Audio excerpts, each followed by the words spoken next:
because of the racing that I started getting an interest in the performance market, and this is way before SEMA or any of that. I can remember elements of that evening, flashing chrome and flames out of exhaust pipes and the noise of Offenhauser engines.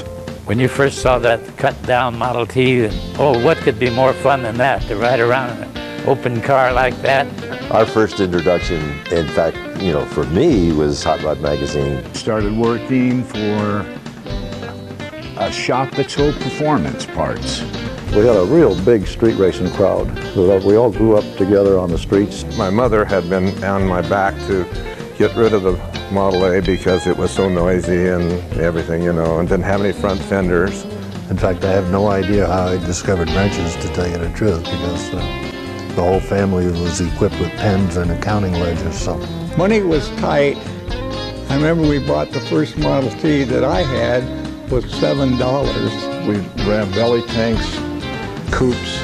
We built a fully enclosed streamliner. My mother said she would kill me if the car didn't kill me, so I started hiring talent. But I took to cars and what you could do with cars since I can remember. We had a long hallway. I had cars, little tiny cars that stretched the whole length of the hallway. I've always been interested in cars.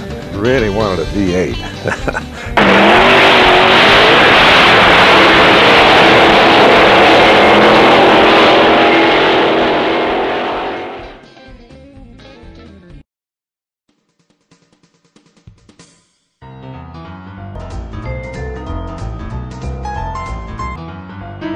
We weren't brain surgeons or anything like that.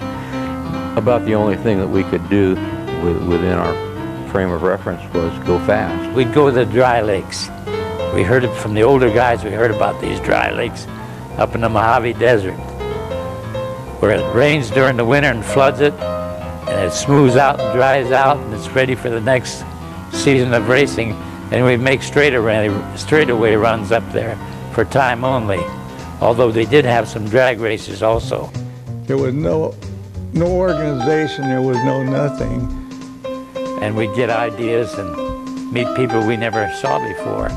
They were a lot of them were building their own little hot rods. Well, we called them gow jobs then. Hot rod came later. Just all during the war, we would show pictures of our hot rods to our friends in the barracks from around the country and everything, and it just sounded like something I'd really like to do. We started this as a hobby, and there was no money in dry lake racing in Southern California, but we were surprised to find that this industry got going like it did. Wyan had a garage in front of his mother's house, just a regular garage in the front of the house. And everybody started that way. Even Harudka did back in Cleveland. He started in his garage with his gasket business. So it's not a cliche, it's a truism. A lot of these ideas really wasn't our ideas. We learned from the hot rodders. And I go all the races, all the tracks, I get ideas, and I come back and I can modify and say, I'll make it better. But the ideas originally come from a lot of the original hot rodders.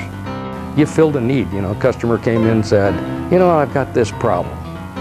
And so you figured out a way to solve that problem, and then maybe somebody else came in with the same problem, or you decided there were a lot of other people that had that problem, so you began to develop a product for it. There was companies throughout the United States that were retailers and distributors, so to speak, at the same time. Then Phil Wyan and Earl Evans and Louis Center's shop, and just a marvelous bunch of guys, and we all got to be friends. Willie Garner at Transdapt.